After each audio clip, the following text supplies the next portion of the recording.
Step into the captivating world of the Behind the Curtain podcast, where your dynamic hosts, John Dyer and Dr. Mohamed Saleh, bring together a wealth of 60 years of combined experience in healthcare and manufacturing.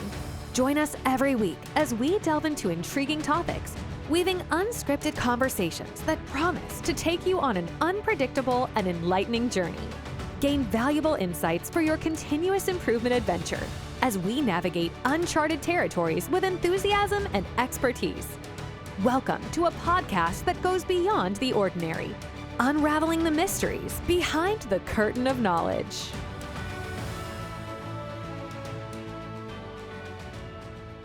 So one of the questions I often get from many practitioners, but also from leaders, is when doing problem solving using the scientific method, does the template even matter? What's your thoughts on that? Well, everything kind of has its roots in plan, do, check, act, right? And to me, plan, do, check, act is brilliant if you really think about it, right? It not only is a simple way to remember the steps you need to go through, but it also allows people to fail. And that's critically important, right?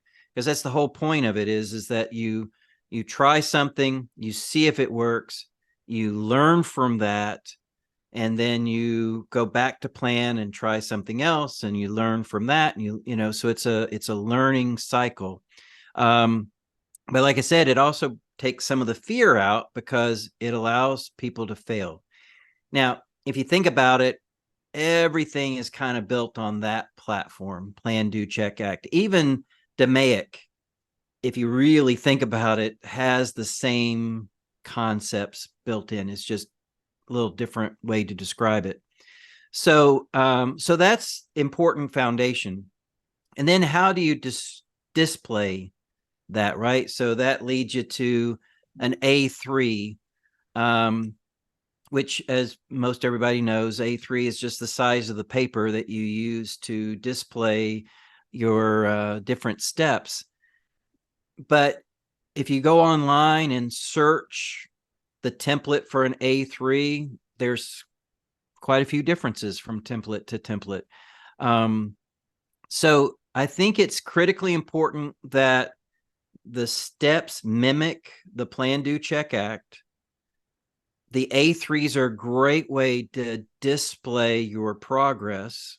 In fact, I think every organization should have a wall somewhere in there where they're displaying all the A3s from each of their different teams they're working on their improvements, so that anyone can walk through and see exactly where the teams are in their improvement process.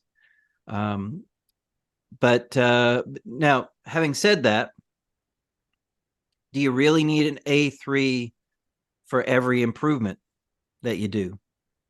So if I just want to move someone's toolbox 10 feet closer so they don't have to walk quite as far, do I really need an A3 to do that? Now, I do think you do need to do the plan, do, check, act, because even moving someone's toolbox might have some ramifications that you haven't thought of, right? Mm-hmm. That, all of a sudden we're now blocking an aisleway that a fork truck needs to use in order to move material. Well, we hadn't, so you still have to go through the plan, do, check, act steps, but do you really need a formal A3? What are your thoughts? I 100% agree with you. I have always found the plan, do, check, act cycle kind of the foundation to any template that I have used.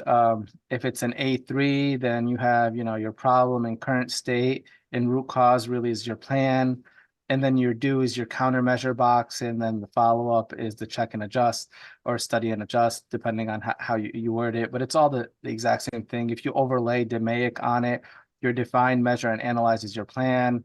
Then your improvement is your do. And then your control is your check and act. And so I find that some people get too caught up in the template and less about the scientific method of thinking. And I think that's really the heart of it. What I do advise people though is, if as an organization, if you do stick with a template, stick with a template. Don't have 3 or 4 different versions out there in your organization, because it's going to really be hard to teach your organization the scientific method when there's a variation in the templates that are being used. So if you're going to choose an A3, a 7, say 7 block, stick to your A3 7 block and call it the same thing across the organization. If you're going to use DMA, use DMA across the organization. So I agree with you. I would just say I would add to the organization needing to have one approach, and just that should be the blanket approach in the organization. Now, your second question, or your second comment around, does every problem need an A3? I completely agree with you that too. I don't think every problem needs an A3. If you're moving a credit card machine next to a receptionist in a healthcare setting, you're not going to do an A3 over that. Just do it. Do you still have to think scientifically? Absolutely, because like you said, there's ramifications and consequences that you might not be aware of. What happens if you move that credit card machine next to it, but there's an entire team in the back that's using that credit card machine? And so that you still have to think of, the cause and effect that's happening. But that would just be something like an opportunity card that you could just try tomorrow and fail fast at it, or succeed at it, depending on the context. And then there's some other A3s that I would say, maybe a more strategic A3 template would be needed, rather than a tactical A3, which would allow to understand the vision and the mission and the purpose of a bigger scale initiative that might require multiple A3s to come out of it, which would be something more for like a value stream mapping or a high level process map. So I would say, does every problem need an A3? No. And I would even say at different altitudes in the organization, depending on the complexity of the problem, it might also take different forms. So, Yeah, excuse me. You're probably familiar with the 4 block. yep. Where one axis is, sorry, getting over a cold. One axis is, how much work is involved in implementing that idea. Mhm. And that would include cost, resources, time, even risk could be included in the that. effort behind it. Yeah. Right. And then the other axis is, what's the impact? How much good could come from that idea? Yeah. Right. And the low impact, the low effort. So the bottom left Yep. square, ideas that go into that are what most people call the just do it ideas. And those you would not need an A3. Yeah. But things that are in the high effort, high impact, you definitely would want to do an A3. So once you sort your ideas, that also may dictate whether an A3 is required or not. I love that answer, and I completely agree with you. The stuff that's low effort often are just do it's, and the things that are high effort are often different altitudes of A3s, but all the time it will need some kind of scientific method approach to dig deeper and analyze the cause and effect behind it. You're absolutely right. Now, one other thing about Plan, Do, Check, Act that you mentioned that I think would be a great next topic. And even Dr. Deming had some thoughts on this. Is it Plan, Do, Check, Act, or is it Plan, Do, Study, Adjust? Right? Yeah. So, and for me personally, now I'm used to Plan, Do, Check, Act. I think check and study are the same. I mean, to me, it's just different words describing the same thing, right? Check is more than just looking at the data and seeing if it passed or failed. You would also want to know why it passed or why it failed, and in order to do your follow-up, right? So to me, check and study, I don't care. Either one. All right. However, I do not like the word adjust. And the reason for that is that that could lead to tampering with the process, right? Because we're always tempted to do some sort of a short-term quick fix in order to, especially if it's an idea we're trying to get to work, right? Hey, we put all this time planning this idea. We want to implement it. We want to see what the impact's going to be. And it didn't give us the results that we expected. So let's just tweak it a little here or there. Well, whenever we tamper with a process, all we're doing is moving the normal distribution curve higher or lower. And it may give us a false reading that it worked when in fact we just got lucky. And we actually could be making it worse by making these adjustments. So I'm not a big fan of adjust. I'd rather stick with act. What are your thoughts on that? That's an interesting insight. I never really thought of the difference to that level. Some of my early readings of Dr. Deming did say study and adjust. And so I have kind of promoted that for many years over the check and act. The adjust for me speaks to the flexibility of it's okay to fail, where act feels judgment. And so I don't, sometimes I don't, when I hear the word act, I don't think of act as in go back and adjust the experiment. That didn't work. I hear act as force it to work. Or push it into a standard. So I don't know. I actually like the word adjust more than I like the word act. Just because for me, it indicates a flexibility of it's okay if it didn't work great, go back and understand why, versus you studied it or you checked it. I agree with you on that. I don't really see a difference between the two. I do use the word study more sometimes in more scientific settings, because I do want to study and understand it a little bit more rather than just check it. But in the end of the day, they both mean the same thing.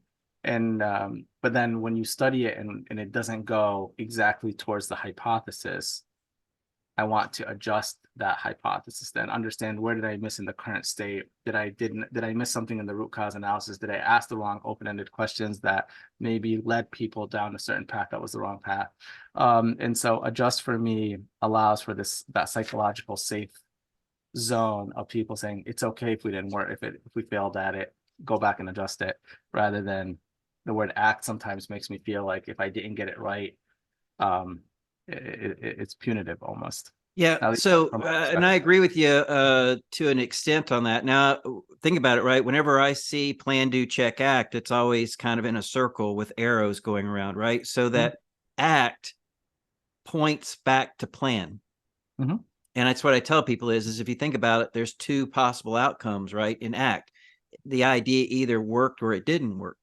And one of the real dangers is sometimes the idea will be so ingrained to that team, there's so much ownership that they'll try to rationalize the data and make it work, even though all the data is showing that it won't.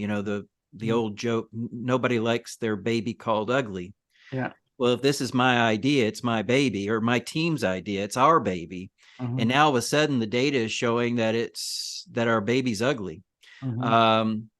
So there is the issue, the concern that maybe I'm going to force this idea to work because I don't want it to appear to be a failure. But that's why ACT points back into plan, because it does say, yes, you can fail. It is okay to fail. And all you need to do is go back to plan. So even if you use the word adjust, you would still want to go back to plan, right? Because you don't want to just, randomly make changes to that idea, because you could make the process perform significantly worse by doing that. So just by having the arrow, go back to plan says that, yes, it's perfectly fine to fail. And you just want to learn from that and keep going around that circle until you do come up with something that works. Yeah, and I think that you just highlighted, John, is the key ingredient to successful scientific thinking. If you call it act or adjust, if the thought process is to truly understand why you won or why you didn't, and be able to go back to the plan, I think that's really the most important part of the whole process. And I'm saying this because unfortunately, when you look at A3 templates where it ends with follow-up and lessons learned, or you look at the DMAIC cycle and it's about control, in the end, you often miss that loop back to plan, because it's not as clear. So if you call it PDSA or PDCA, or at least know that it's the foundation of these templates, you know that even if you succeeded, you still have to challenge the status quo because the new state is now the old state. And so I think that's a really important concept, is that if you forget that PDCA or PDSA is the foundation of these templates, then you might end up with your A3 thinking your job is done, or you might end up with your DMAIC something thinking of it as a project that it's completed, and miss the concept of, okay, well, now how are you going to challenge the new status quo, or how are you going to go back and adjust the experiment rather than massage the experiment so that it gives you the results that you want, just so that you can move on. And I often tell people, there's two schools out there. There's the plan, do, walk away concept, and then there's the plan, do, check and adjust, or study and adjust, or check and act. And so if you're going to do PDWA, then those templates work fine for you because they have a closure to it and then you move off.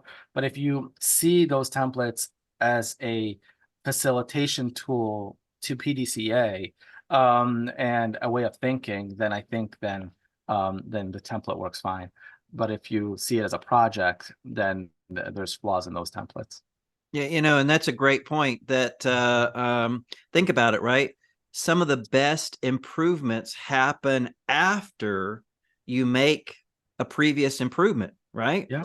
Because sometimes you can't see what those additional ideas might be because of the chaos that was there before the last improvement. So that's why I tell people that, every time you make a significant improvement happen in a part of the process, you should get that team back together a month or two later and have them do it again. Because now they've learned what worked the first time. They can see the process in a much different way. They've had a few months to experience the new process. And now they're like, oh, we could have done this. Or, man, now this exposes a whole new area that we can improve. That's the whole important concept of continuous improvement.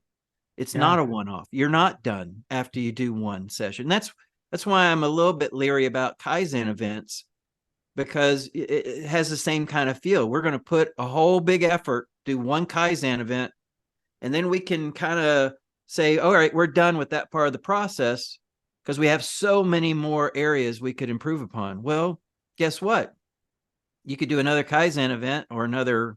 It doesn't even have to be a formal Kaizen event. Just get the team together and have them discuss it a month or two later, and they may come up with something that's far more significant than any Kaizen event that you could do in the future. Yeah, you just said something that pointed to something very significant, where I was doing a tour at an organization that is here in West Hartford, and it's well known for its lean and transformational efforts for the last 40 years or so. And in that, they have a wall next to each cell, and it's called the Kaizen wall. And they take pride of how many Kaizens they did to get to where they are. And some of them have like 10 or 12 Kaizens that they had iterated. And they have a concept of, after the event is done, then you have to let it sit for 90 days, but it has to be met with a new improvement. But you can't make any improvements in those 90 days because some of it is habit also. And so let the habit sink in, let more ideas surface. And then what they do, and Ibrahim Saleh, a facilitator as well, would always tell me this, the measure of success of standard work is how many times in every 90-day cycle did the standard work get updated. And if the standard work hasn't been updated for 2 years, then there's a failure in continuous improvement here, because the goal is that you give it a timer, and that standard work every 90 days needs to be challenged so that it can keep moving forward. And if you don't, then the culture of continuous improvement isn't really there. Right. So, all right. Well, I know we're close to time, and I want to, this was definitely exciting, and I'm sure there'll be many more of these conversations to come. Very good. Thanks, Mohamed. Take care, John, and I appreciate everyone listening. As we draw the curtains on another fascinating episode, we wanted to express our gratitude for joining us on this enlightening journey. If you're hungry for more captivating and thought-provoking discussions with John Dyer and Dr. Mohamed Saleh, hit that subscribe button to ensure you don't miss a beat. Until next week, keep exploring, stay inquisitive, and stay inspired. See you on the next Behind the Curtain adventure.